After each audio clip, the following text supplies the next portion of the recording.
Bom dia, boa tarde, boa noite, boa madrugada. Independente da hora que você está assistindo, seja muito bem-vindo. E comenta aí de qual cidade você está vendo essa história, porque hoje eu vou te contar um relato que vai mexer com o seu coração. O sol castigava o asfalto da BR-153 quando vi pela primeira vez aquela mancha branca correndo desesperada pela beira da estrada. Eram quase 2 da tarde. O calor subia do chão em ondas trêmulas, fazendo o horizonte dançar como uma miragem. O cheiro de diesel grudava na garganta, misturado ao pó vermelho que o vento levantava dos campos ressecados de Goiás. Eu dirigia no automático há horas, pensando em nada e em tudo ao mesmo tempo. Sempre foi assim, desde que Maria partiu. 3 anos se passaram desde o enterro, 3 anos rodando essas estradas sem destino certo, carregando qualquer coisa para qualquer lugar, só para não parar, para não pensar, para não sentir o vazio que ela deixou na nossa casa em Anápolis. A estrada virou minha fuga, meu remédio amargo contra a saudade que mordia por dentro. Foi quando a vi, uma mulher jovem, talvez uns 20 anos, correndo em desespero pela marginal. Vestia um vestido de noiva todo sujo, rasgado nas barras, os pés descalços sangrando no cascalho. O véu tinha se perdido há tempos e o cabelo castanho grudava no rosto suado e assustado. Ela olhava para trás a cada 3 passos, como se o demônio em pessoa viesse atrás dela. E talvez viesse mesmo. Porque logo atrás, a uns 50 metros, um vulto escuro caminhava com passos firmes e pesados. Um homem alto, todo encapuzado de preto, arrastando algo que parecia um chicote. Não corria, não precisava. Sabia que ela estava cansando, sabia que ia alcançar. Meu pé hesitou no acelerador. A primeira reação foi sempre a mesma. Não se meta, João. Não é problema seu. Você já tem dor demais para carregar a dos outros. Mas quando olhei de novo para aquela menina, e era só uma menina, descobri depois, algo dentro de mim se mexeu. Algo que dormia fazia tempo. Era o mesmo instinto que Maria despertava em mim quando a encontrei chorando no ponto de ônibus há 15 anos. A mesma voz interior que me fazia parar para ajudar caminhoneiro quebrado na estrada. A humanidade que eu achava que tinha morrido junto com ela. Pisei no freio. O caminhão gemeu, levantando uma nuvem de poeira vermelha. A menina se virou, os olhos arregalados de terror, achando que era mais um inimigo. Mas quando viu meu rosto na janela, algo mudou em sua expressão. Uma fagulha de esperança brilhou ali, no meio de tanto medo. "Sobe!" gritei, abrindo a porta do carona. Ela não pensou 2 vezes. Num salto desesperado, se jogou para dentro da cabine, o vestido manchado de terra e suor. O encapuzado acelerou o passo, o chicote silvando no ar, mas já era tarde. Engrenei a primeira e o motor rugiu. O Scania laranja devorou o asfalto, deixando para trás uma cortina de poeira que engoliu o perseguidor. No retrovisor, vi o vulto escuro parar no meio da estrada, imóvel como uma estátua sombria, até desaparecer na curva. Dentro da cabine, só se ouvia o barulho do motor e a respiração entrecortada da menina. Ela se encolheu no banco, abraçando os joelhos, tremendo mesmo com o calor infernal lá fora. O vestido, que um dia deve ter sido lindo, agora parecia uma mortalha rasgada. Dirigi uns 10 quilômetros em silêncio, só checando o retrovisor de vez em quando. Quando tive certeza de que ninguém nos seguia, encostei no acostamento, na sombra de uns eucaliptos. "Você está ferida?" perguntei, desligando o motor. Ela levantou o rosto. Os olhos eram grandes e escuros, cheios de lágrimas não derramadas. Tinha um arranhão no rosto e o lábio rachado, mas nada grave. O que doía mesmo era por dentro. Eu conhecia bem essa dor. "Não", sussurrou, a voz rouca. "Obrigada. Obrigada por parar. Como você se chama?" "Clara." O nome saiu como um suspiro. Clara. Claro como a luz que faltava na minha vida há 3 anos. claro como amanhã que eu não conseguia mais enxergar direito desde que a solidão se instalou no meu peito. Eu sou João, falei, tirando o boné azul desbotado e passando a mão no cabelo grisalho. E acho que você precisa me contar o que estava acontecendo ali. Ela fechou os olhos, as lágrimas finalmente caindo. Quando começou a falar, a voz tremia como folha no vento. Eu fugi do meu casamento. As palavras caíram na cabine como pedras jogadas na água. Fugi do meu casamento. Simples assim. Mas eu sabia que por trás dessas 5 palavras havia uma história de dor que talvez eu ainda não estivesse pronto para ouvir. O vento balançava os eucaliptos lá fora. O cheiro de terra seca entrava pelas janelas abertas. E ali, naquela parada improvisada no meio do nada, senti que minha vida estava prestes a tomar um rumo que eu não conseguia mais controlar. Clara enxugou as lágrimas com as costas da mão, deixando um rastro de terra no rosto. Não era um casamento, continuou, a voz ganhando força. Era uma venda, e com essas palavras soube que não havia mais volta, que a estrada tinha me trazido até ela por um motivo que talvez eu só entendesse lá na frente. Que a solidão de 3 anos estava prestes a ser quebrada por uma menina de vestido branco que fugia do próprio destino. O sol continuava implacável lá fora. O calor subia do asfalto como uma promessa de que nada seria mais como antes. Clara ficou em silêncio por longos minutos, só olhando para as próprias mãos. As unhas estavam quebradas, a pele arranhada. Nas marcas dos dedos ainda se via a marca pálida onde o anel havia ficado por poucas horas. Ela o tinha arrancado antes de fugir. "Quer água?" Ofereci, pegando uma garrafa gelada do isopor atrás do banco. Ela bebeu com sede, como quem não bebia há dias. Algumas gotas escorreram pelo queixo, limpando rastros de poeira e lágrimas. Quando terminou, me devolveu a garrafa e respirou fundo. "Você não vai entender", disse, evitando meu olhar. "Tenta. Eu não tenho família. Sou órfã desde os 12 anos. A voz saiu baixa, quase um sussurro. Morava numa pensão em Jataí. Trabalhava numa lanchonete para pagar o quarto. Achei que ia ser assim para sempre. Jataí, cidade pequena do interior de Goiás. Conhecia bem, tinha passado por lá algumas vezes.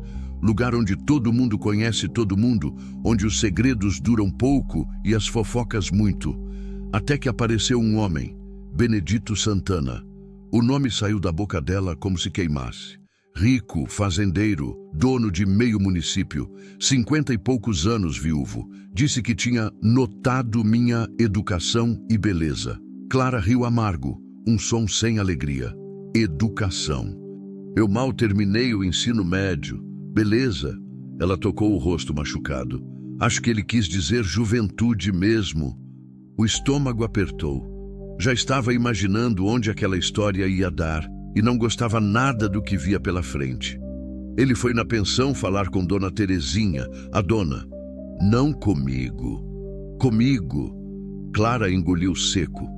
Ofereceu 15 mil reais para cuidar dos preparativos do casamento. Mais 5 mil para ela depois da cerimônia. Como se eu fosse gado. O punho fechou sozinho. 15 mil reais, o preço de uma vida. A Dona Terezinha ficou toda animada. Dizia que era uma bênção, que eu ia subir na vida, que nunca mais ia passar necessidade, que era o destino de uma moça bonita e pobre. Clara limpou o nariz com a manga rasgada do vestido. E eu não tinha para onde ir. Não tinha ninguém. Pensei que talvez não fosse tão ruim assim. Mas foi. Pior do que eu imaginava. Ela estremeceu. Ele foi me buscar 2 dias depois. Me levou para uma loja em Goiânia. Comprou o vestido, os sapatos, tudo. Como se estivesse escolhendo roupas para uma boneca. Nem perguntou se eu gostava. Nem perguntou nada. Clara parou de falar. O silêncio pesou na cabine. Lá fora, uma cigarra cantava no calor. Um som monótono que parecia zombar da situação. Na casa dele, eu era tratada como visita, quarto separado, não podia sair sozinha, não podia usar o telefone. Ele dizia que era para minha segurança, que moça direita não fica andando por aí. Mas eu sabia que era prisão. E hoje foi o casamento. Hoje foi o leilão. A voz dela endureceu. A igreja estava cheia. Metade da cidade estava lá, todos olhando para mim como se eu fosse um troféu que ele tinha conquistado. O padre falava as palavras, mas eu só conseguia pensar numa coisa. Se eu deixasse aquele anel no meu dedo, ia morrer ali mesmo. Ia deixar de existir. Clara se virou para mim e pela primeira vez desde que entrou no caminhão, me olhou direto nos olhos. Então eu fugi. Na hora da troca das alianças, na frente de todo mundo, arranquei o véu, deixei o buquê cair e corri. Corri como nunca tinha corrido na vida. E o homem que estava te perseguindo, o rosto dela ficou pálido, jagunço dele, Arlindo. Benedito falou uma vez que ele resolve problemas. Quando eu saí correndo da igreja, ouvi ele gritar: "Pega ela, não pode deixar ela escapar." Clara tremeu. Arlindo saiu atrás de mim com aquele chicote. Eu sabia que se ele me pegasse, não precisou completar. Eu entendia bem o tipo de problema que homens como Benedito Santana contratavam outros para resolver. E o tipo de solução que aplicavam. Ele ainda deve estar procurando você, com certeza. Benedito não é homem de deixar passar.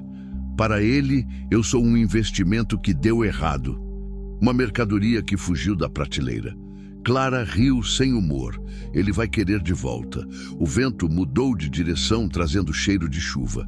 Olhei para o céu e vi nuvens escuras se formando no horizonte. A tarde ia esquentar de outro jeito. Para onde você ia correndo? Perguntei. Tinha algum plano?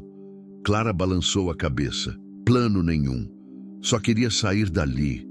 Chegar na rodoviária, pegar o primeiro ônibus para qualquer lugar, recomeçar em outro lugar, com outro nome se fosse preciso. Com que dinheiro?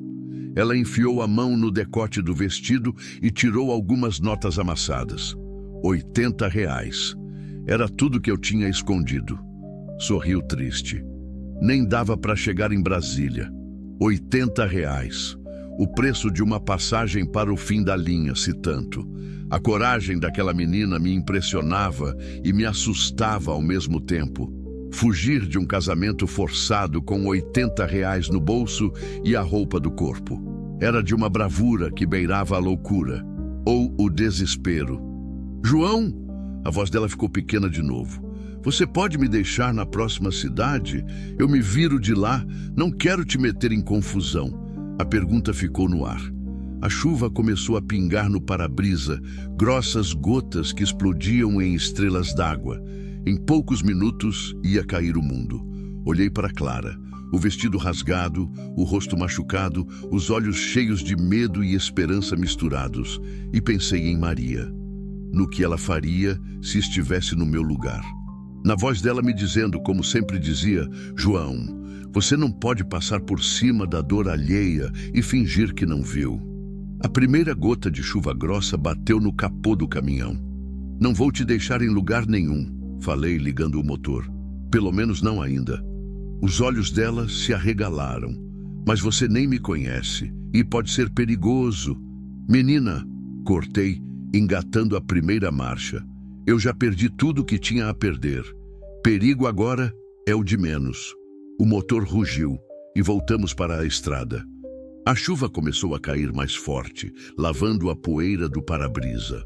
No retrovisor, a sombra dos eucaliptos sumiu na curva. Clara se acomodou no banco, puxando o cinto de segurança. Pela primeira vez desde que a encontrei, vi algo parecido com alívio em seu rosto. Para onde vamos? Perguntou. Olhei para a estrada à frente, para as nuvens carregadas que prometiam tempestade, para o horizonte incerto que nos esperava. Para longe, respondi. Para bem longe. A chuva desabou de vez quando passamos por Porangatu. Não era aquela garoa fina que refresca o ar. Era uma tempestade furiosa que transformou a estrada num rio de lama e o mundo lá fora numa cortina cinzenta. O limpador do para-brisa trabalhava no máximo, mas mesmo assim eu mal conseguia ver 10 metros à frente. Clara havia adormecido encostada na janela, o corpo finalmente relaxando depois de horas de tensão. No sono, parecia ainda mais nova. Uma menina que deveria estar preocupada com faculdade, namoro, futuro, não fugindo de um casamento forçado na chuva. Eu dirigia devagar, as mãos firmes no volante, mas a mente voando para longe. A cada quilômetro, uma pergunta martelava na cabeça. O que diabos você está fazendo, João? A resposta não vinha. Havia parado para ajudar muita gente ao longo dos anos. Caminhoneiro quebrado, carro no acostamento, gente pedindo carona. Mas isso era diferente. Isso era meter a mão em vespeiro. Benedito Santana não era qualquer Zé Ninguém. Era gente grande, com dinheiro e poder. O tipo que não perdoa e não esquece. Mas toda vez que olhava para Clara dormindo, pensei em Maria. Maria também tinha fugido uma vez. Não de casamento, mas de casa. Tinha 16 anos quando o padrasto começou a olhar diferente para ela. Uma noite fez as malas e sumiu, levando só a roupa do corpo e R$ 50 que tinha guardado debaixo do colchão. Foi assim que a conheci. Chorando no ponto de ônibus de Anápolis, sem saber para onde ir. Eu estava com 25 anos, acabara de comprar meu primeiro caminhão usado. Parei para perguntar se estava tudo bem e... Bem, o resto é história. 15 anos de casamento, os melhores da minha vida. O câncer levou ela em 6 meses, rápido demais para processar, lento demais para não sofrer. No final, ela pesava 40 quilos e ainda se preocupava se eu estava comendo direito.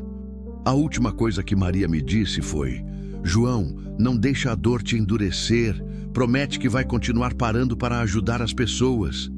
Prometi. No enterro, na frente do caixão dela, prometi. Um raio cortou o céu, seguido por um trovão que fez o caminhão tremer. Clara acordou sobressaltada, os olhos arregalados de susto. O que foi? Sussurrou, ainda meio perdida no sono. Só trovoada, falei, tentando soar calmo. Estamos passando por Porangatu. Ela se espreguiçou, olhou pela janela e viu o mundo lavado pela chuva. Quanto tempo eu dormi? Umas 2 horas. Você precisava. Clara passou a mão no rosto, tentando se recompor. O vestido estava mais amassado ainda, mas ela não parecia se importar. Tinha coisas mais importantes na cabeça. João? A voz dela ficou hesitante. Posso te perguntar uma coisa? Claro. Por que você parou para me ajudar? A pergunta me pegou desprevenido. Fiquei uns segundos sem resposta, só ouvindo o barulho da chuva no teto de lata. Não sei. Menti. Todo mundo tem um motivo. Você parece homem que pensa antes de agir. Ela estava certa. Eu sempre fui assim, cauteloso, medindo os riscos. Maria dizia que eu era prudente demais para o próprio bem. Mas naquela tarde, algo dentro de mim tinha agido sem pensar. Talvez porque eu já vi essa história antes. Falei finalmente. Como assim? Respirei fundo. Não costumava falar de Maria com estranhos. Na verdade, não costumava falar de Maria com ninguém. Mas ali, naquela cabine, atravessando a tempestade, as palavras saíram sozinhas. Minha esposa. Ela também fugiu de casa nova, por motivos parecidos com os seus. Clara ficou quieta, esperando eu continuar. Maria tinha 16 quando o padrasto começou a... Bem, você entende. Uma noite ela fez a mala e sumiu. Foi assim que a conheci, no ponto de ônibus, sem saber para onde ir. E vocês ficaram juntos? 15 anos. A voz saiu mais rouca que eu queria. Os melhores da minha vida. O que aconteceu com ela? A pergunta que eu mais temia ouvir. A pergunta que me fazia acordar suado de madrugada. A pergunta que me botou na estrada para fugir das lembranças. Câncer. Há 3 anos. O silêncio voltou a pesar na cabine. Só o barulho da chuva e do motor trabalhando para vencer a subida. Sinto muito, disse Clara, e na voz dela havia uma tristeza genuína. Deve ser horrível perder alguém assim. É como se arrancassem um pedaço de você, e o pedaço que sobra não sabe mais como viver direito. Clara esticou a mão e tocou meu braço. Um toque leve, quase sem peso, mas que queimou como ferro em brasa. Fazia 3 anos que ninguém me tocava com carinho. Por isso você anda sozinho na estrada. A casa ficou pequena demais sem ela. Grande demais ao mesmo tempo. Não fazia sentido. Engoli seco. A estrada é mais fácil. Aqui eu não preciso ver as coisas dela. Não preciso lembrar. Mas você lembra mesmo assim. Todo dia, todo minuto. Clara tirou a mão do meu braço, mas o calor ficou. Ela ficou olhando para a chuva que escorria no vidro lateral. Sabe o que é estranho? Disse ela. Eu nunca tive alguém para perder. Nunca soube como é amar assim. Mas vendo você falar dela, acho que preferia ter amado e perdido do que nunca ter amado. As palavras dela me acertaram como soco no estômago, porque ela estava certa. Por mais que doesse, por mais que a saudade roesse por dentro, eu não trocaria aqueles 15 anos com Maria por nada, nem pela paz que talvez viesse se eu nunca a tivesse conhecido. Maria dizia uma coisa, falei, a voz quase sumindo no barulho da tempestade. Dizia que as pessoas entram na nossa vida por um motivo.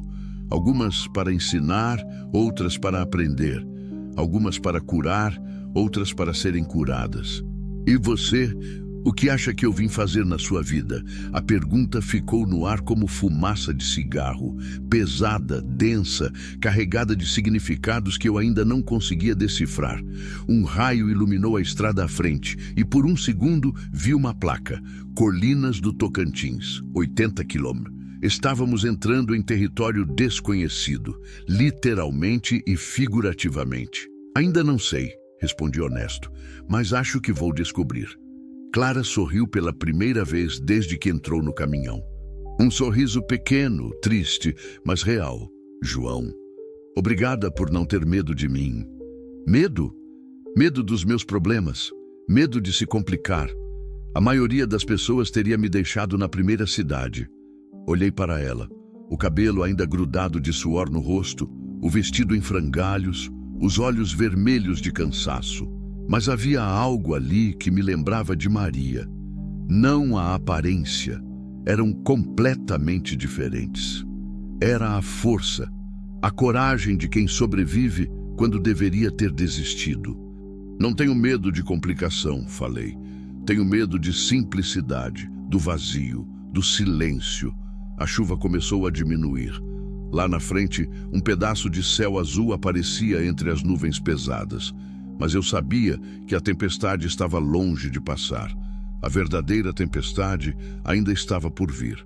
E ela tinha nome, Benedito Santana. Clara se acomodou melhor no banco, puxando os joelhos contra o peito. Parecia uma menina tentando se proteger do mundo. Para onde mesmo você disse que vamos? Não disse. Olhei para a estrada molhada à frente, mas acho que já sei. Onde? Um lugar onde pessoas como Benedito Santana não mandam. Mudei para a terceira marcha, o motor ganhando força. Se é que esse lugar ainda existe. A chuva tinha parado, mas o cheiro de terra molhada ainda entrava pela janela quando vi os faróis no retrovisor. Eram quase 6 da tarde. O sol lutando para aparecer entre as nuvens que se dispersavam. Estávamos numa subida íngreme, o motor trabalhando pesado, quando os 2 pontos de luz apareceram lá atrás, ainda distantes. Primeiro pensei que fosse coincidência. Estrada é estrada, todo mundo usa. Mas alguma coisa no jeito que os faróis se mexiam, sempre mantendo a mesma distância, acendeu um alerta dentro de mim. Clara estava mexendo no rádio, tentando pegar alguma estação que não fosse só chiado. Conseguiu sintonizar uma sertaneja de palmas, e a música country brasileira preencheu o silêncio da cabine. Era uma música triste, sobre alguém que perdeu o amor da vida e agora viajava sem destino. Coincidência demais. Clara, falei, tentando manter a voz calma. Não olha para trás, mas acho que temos companhia. Ela congelou, a mão ainda no botão do rádio. Tem certeza? Caminhoneta escura. uns 2 quilômetros atrás. Está nos seguindo há 20 minutos. Vi ela engolir seco, os dedos apertando o tecido do vestido. Pode ser ele? Não precisei perguntar quem era ele. Benedito Santana tinha recursos e contatos. Um fazendeiro rico do interior de Goiás não ia deixar barato o que aconteceu na igreja. Para um homem como ele, a humilhação pública valia mais que os 15 mil reais perdidos. Pode ser, admiti, mas ainda estão longe. E eu conheço essas estradas melhor que qualquer um.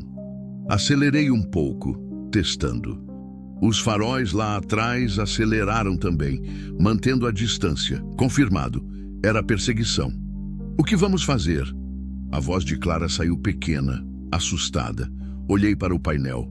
Tanque cheio, motor funcionando bem. O Scania era resistente e eu conhecia cada ruído dele. Mas a caminhonete seria mais rápida no asfalto liso. Você confia em mim? Perguntei. Clara me olhou direto nos olhos. Por um segundo, vi uma menina apavorada de 18 anos. No segundo seguinte, vi a mulher corajosa que teve coragem de fugir do próprio casamento. Confio. Então, segura firme. Pisei fundo no acelerador. O motor rugiu e o velocímetro começou a subir. 70, 80, 90 quilômetros por hora. O caminhão balançava nas curvas, os pneus cantando no asfalto molhado, mas ele aguentava. Sempre aguentou. Os faróis atrás aceleraram também, e agora dava para ver que eram 2 carros, a caminhonete e um sedã escuro logo atrás. Benedito tinha mandado o time completo. João, tem uma bifurcação ali na frente, disse Clara, apontando para uma placa que apareceu na luz dos faróis. BR-230, estreito 45 km. TO 126, Carolina 62 km, Carolina. Cidade pequena na divisa entre Tocantins e Maranhão. Conhecia bem aquela estrada. Era onde eu e Maria tínhamos ido em lua de mel, 15 anos atrás. Estrada de terra na época, asfaltada há poucos anos, cheia de curvas, subidas e descidas. Terreno que favorecia quem conhecia cada metro. Vamos para Carolina, decidi. Mas é mais longe. Exatamente. Peguei a bifurcação numa velocidade que fez os pneus cantarem. O caminhão inclinou perigosamente. Clara se agarrou na porta, mas conseguimos manter o controle. No retrovisor, vi os faróis hesitarem por um segundo antes de nos seguir. A TO 126 era uma estrada mais estreita, serpenteando entre morros cobertos de cerrado. O asfalto estava escorregadio da chuva recente, e algumas poças ainda refletiam o céu que escurecia. Eu dirigia no limite, usando cada centímetro de pista, aproveitando cada curva que conhecia de memória. Como você conhece tanto essa estrada? Gritou Clara por cima do barulho do motor. Lua de mel, respondi, fazendo uma curva fechada que me obrigou a reduzir para a terceira. Viemos para Carolina pescar no rio Tocantins. Maria adorava pescar. Era estranho falar dela agora, no meio de uma perseguição, mas as memórias vinham sem pedir licença. Maria rindo no banco do carona quando eu errava uma curva e quase saímos da estrada. Maria com os pés descalços no painel, cantando junto com o rádio. Maria dormindo encostada na janela, confiando cegamente na minha direção.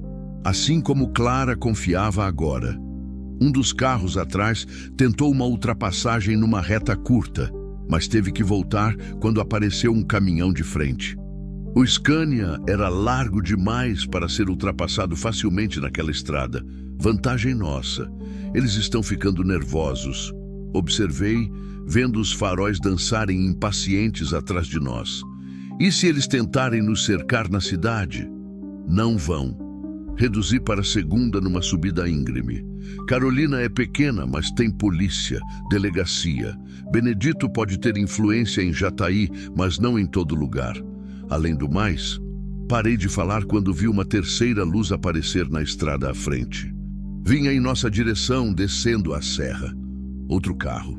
Merda, murmurei. Clara seguiu meu olhar e viu a luz se aproximando. Eles cercaram a gente?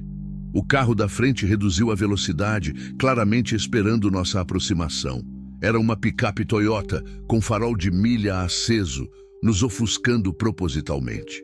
No retrovisor, os dois carros aceleraram, fechando a distância. Estávamos numa estrada de pista simples, morros dos dois lados, sem acostamento. Presos como ratos numa ratoeira. Foi quando lembrei da estradinha. 15 anos atrás, eu e Maria tínhamos parado numa trilhinha de terra que descia para um riacho. Era um desvio antigo, usado por madeireiros, quase invisível se você não soubesse onde procurar.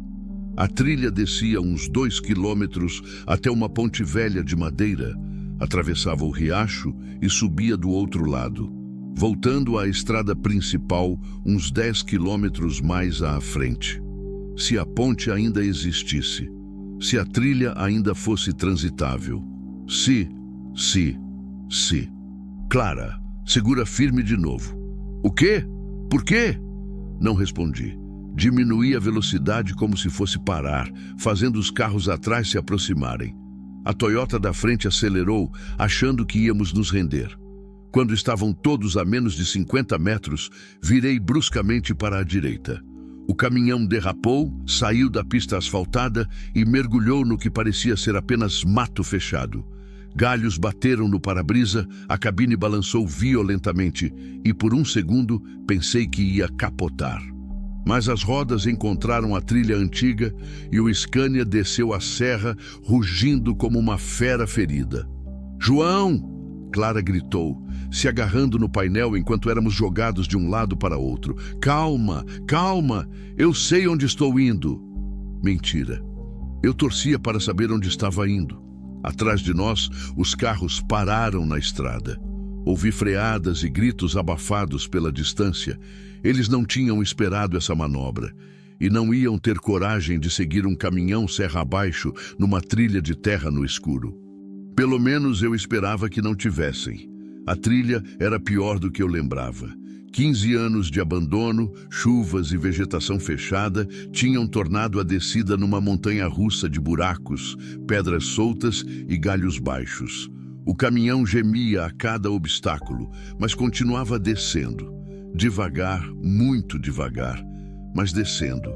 "Você tem certeza de que essa trilha vai dar em algum lugar?" Perguntou Clara, quando finalmente conseguimos sair do meio dos arbustos. "Mais ou menos", admiti. "Mais ou menos? A ponte pode não existir mais." Clara me olhou como se eu tivesse ficado maluco. "E talvez tivesse mesmo. E se não existir? Aí vamos ter que nadar." Ela riu. Um riso nervoso, assustado, mas riso mesmo assim. Era o tipo de situação que ou você ria ou chorava. E chorar não ia nos tirar dali. A trilha fez uma curva fechada e lá embaixo, na luz dos faróis, apareceu o riacho. A ponte ainda estava lá, uma estrutura de madeira escura, velha, mas aparentemente inteira. Água corria embaixo com um barulho suave que contrastava com o ronco do motor. "Pronto", falei, tentando parecer confiante. Primeira parte do plano deu certo. E a segunda parte? Parei o caminhão na beira da ponte e desliguei o motor. O silêncio desceu sobre nós como um cobertor pesado, só o barulho da água correndo e o tilintar do motor esfriando. "A segunda parte", falei, olhando para a ponte que parecia ainda mais frágil sem o barulho do motor para disfarçar seus gemidos. "É torcer para essa madeira aguentar 20 toneladas. Clara engoliu seco. "E se não aguentar?" Olhei para ela. O vestido de noiva sujo e rasgado, o rosto marcado pelo medo e pelo cansaço, os olhos grandes e confiantes apesar de tudo. "Se não aguentar", falei ligando o motor novamente, "pelo menos vamos morrer livres." E com essa frase que nem eu acreditei direito, engrenei a primeira marcha e comecei a atravessar a ponte. As tábuas gemeram. A estrutura balançou, mas aguentou. Do outro lado, a trilha subia novamente serra acima, desaparecendo na escuridão do cerrado. Algum lugar lá em cima nos esperava a estrada principal. E junto com ela, a esperança de que Benedito Santana não fosse esperto o suficiente para adivinhar nossa rota. João? A voz de Clara estava diferente agora, mais firme. Que foi? Obrigada por apostar em mim. Como assim? Você podia ter me entregado para eles lá atrás. Seria mais fácil, mais seguro. Olhei para ela no escuro da cabine, iluminada apenas pelo brilho verde do painel. Clara, você fugiu de um casamento forçado na frente de uma igreja cheia. Correu descalça no asfalto quente com R$ 80 no bolso. Mudei para a segunda marcha, o caminhão subindo devagar a serra. Se tem uma coisa que você não precisa, é de alguém apostando em você. Você já provou que é mais corajosa que a maioria dos homens que eu conheço. Ela ficou quieta por um tempo. Quando voltou a falar, a voz estava embargada. Ninguém nunca tinha dito isso para mim. Então estava na hora de alguém dizer. A trilha fez mais uma curva e lá longe, entre as árvores, apareceu uma luz. Luz de poste, luz de estrada. Havíamos conseguido, mas eu sabia que a fuga estava longe do fim. Benedito Santana não era homem de desistir fácil. E homens como ele tinham recursos que iam muito além de 2 caminhonetes numa estrada escura. A verdadeira caçada estava apenas começando. Chegamos em Carolina quando o relógio do painel marcava 9h40 da noite. A cidade dormia sob um céu estrelado que a chuva tinha lavado, deixando o ar com cheiro de terra úmida e esperança. As poucas luzes dos postes se refletiam nas poças d'água que pontilhavam as ruas de paralelepípedo. Parei num posto de combustível na entrada da cidade, um daqueles lugares simples, com 2 bombas antigas e uma lojinha que vendia de tudo: refrigerante, pão de açúcar, remédio para dor de cabeça e sonhos de quem passa pela estrada. Clara tinha adormecido de novo durante a subida da serra, exausta pela tensão dos últimos quilômetros. Quando desliguei o motor, ela acordou sobressaltada, os olhos procurando perigo onde só havia paz. Chegamos, falei baixinho. Carolina, estamos seguros por enquanto. Ela olhou pela janela, vendo a cidade pequena e tranquila se estendendo na frente de nós. Um cachorro vira-lata atravessou a rua devagar, sem pressa, sem medo. Era o tipo de lugar onde todo mundo conhecia todo mundo, onde estranhos eram notados, mas não necessariamente ameaçados. É bonita, disse ela, a voz ainda rouca de sono. Maria adorava esse lugar. As palavras saíram sozinhas, como sempre acontecia quando eu estava cansado demais para filtrar as memórias. A gente vinha pescar ali no rio. Ela dizia que Carolina tinha cara de recomeço. O frentista se aproximou. Um homem de uns 60 anos, barriga de cerveja e sorriso fácil. O tipo de gente que ainda existe no interior, onde pressa é palavra feia e conversa é remédio para tudo. Boa noite, amigo. Vai precisar do quê? Completa o tanque, respondi, descendo da cabine. E tem algum lugar aqui onde a gente possa dormir? Hotel, pousada? Tem a pousada do Rio, ali na rua de baixo. Dona Conceição cuida bem dos hóspedes. O homem olhou para Clara, que tinha ficado na cabine, e baixou a voz. Tudo bem com a moça? Parece meio abalada. Senti um nó no estômago. Mesmo numa cidade pequena, longe de Jataí, as perguntas vinham. E perguntas podiam virar comentários. Comentários podiam virar ligações. Ligações podiam virar problemas. Casamento que não deu certo. Menti pela metade. Estamos indo para a família dela no Maranhão. O frentista fez cara de quem entendeu tudo sem entender nada. Encheu o tanque e não fez mais perguntas. Gente do interior sabe a hora de calar a boca. 20 minutos depois, estávamos na pousada do Rio. Dona Conceição, uma senhora pequena, de cabelo grisalho e olhos atentos, nos recebeu com a hospitalidade típica da região. Mas vi que reparou no vestido rasgado de Clara, no meu jeito tenso, na nossa bagagem inexistente. 2 quartos, pedi, colocando uma nota de 50 na mesa da recepção. Só tenho um disponível, disse Dona Conceição, as sobrancelhas levantadas numa pergunta silenciosa. Clara e eu nos olhamos. A situação era estranha o suficiente, sem precisar explicar por que um caminhoneiro e uma noiva fujona precisavam de quartos separados. Um quarto serve, disse Clara, a voz firme. Somos família. Dona Conceição nos entregou a chave sem mais comentários, mas vi nos olhos dela que a história não tinha colado completamente. Ainda assim, nos levou até um quarto simples e limpo, com 2 camas de solteiro, uma televisão antiga e uma janela que dava para o rio Tocantins. Quando ficamos sozinhos, o constrangimento desceu sobre nós como uma cortina pesada. Havíamos passado o dia inteiro juntos na cabine apertada do caminhão, dividindo histórias e medos, mas agora, num quarto de hotel, éramos 2 estranhos de novo. Eu posso dormir no caminhão, ofereci. Não seja bobo. Clara sentou numa das camas, tirando os sapatos machucados. Depois de tudo que você fez por mim hoje, acho que posso dividir um quarto com você por uma noite.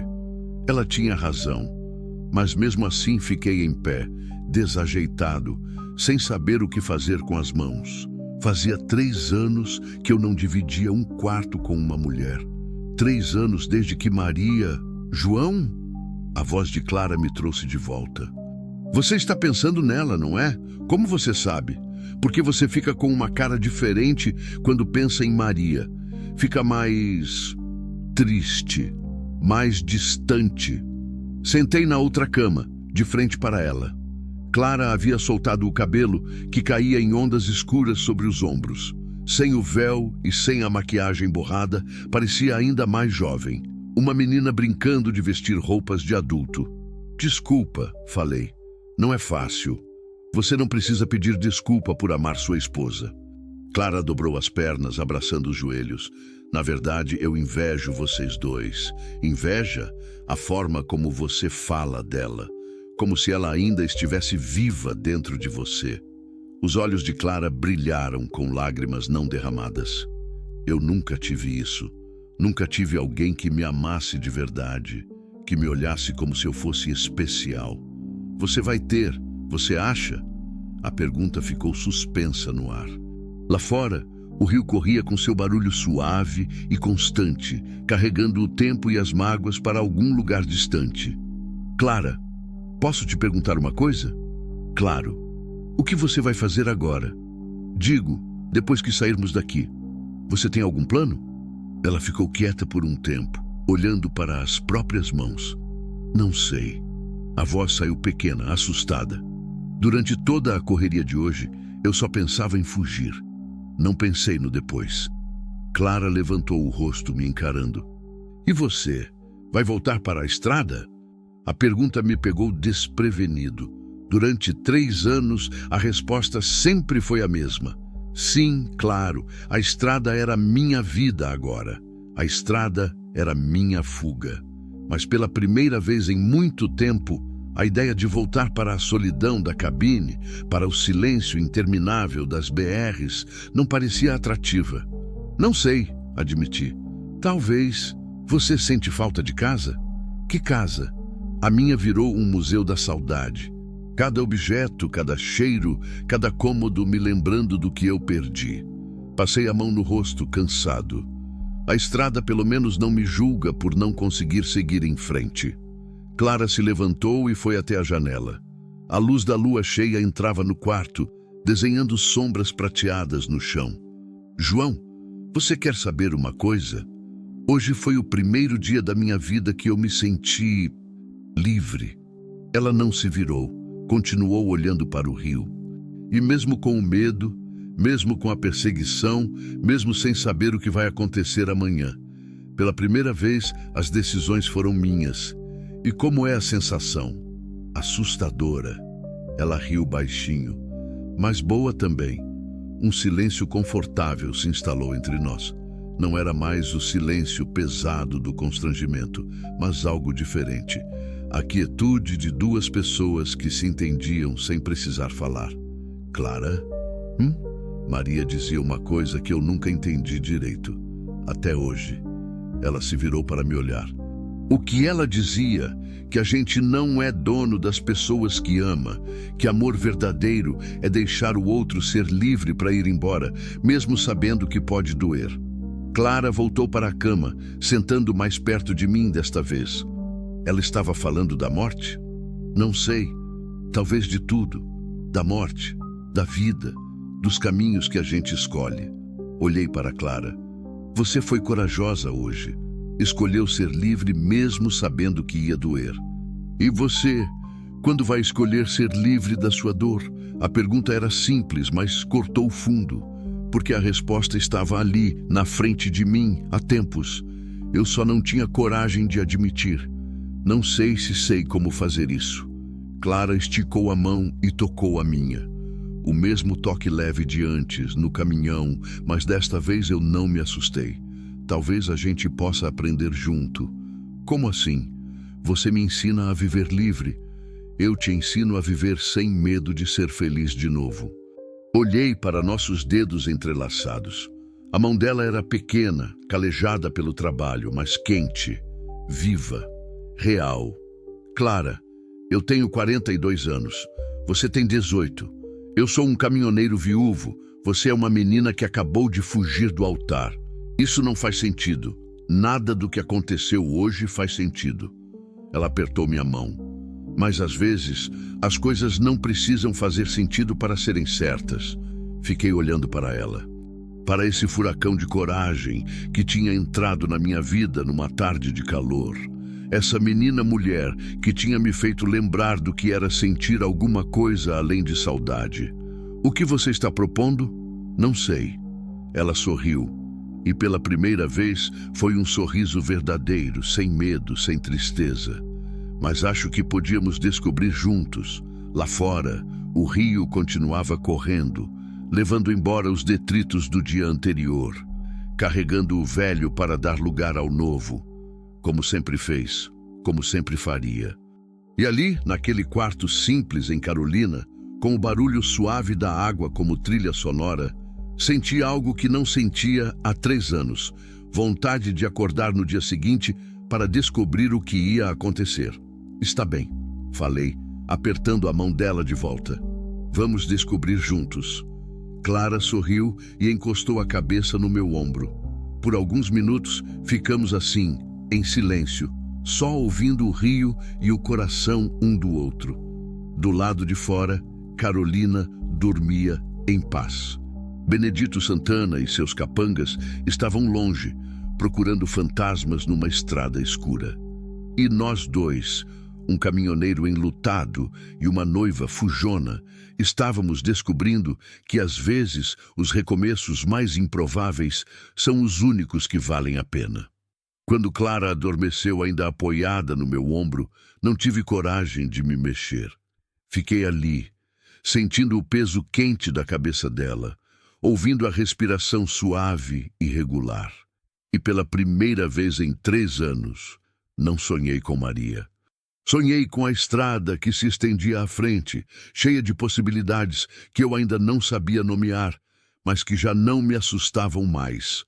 Porque descobri que não importa quão escura seja a noite, sempre amanhece.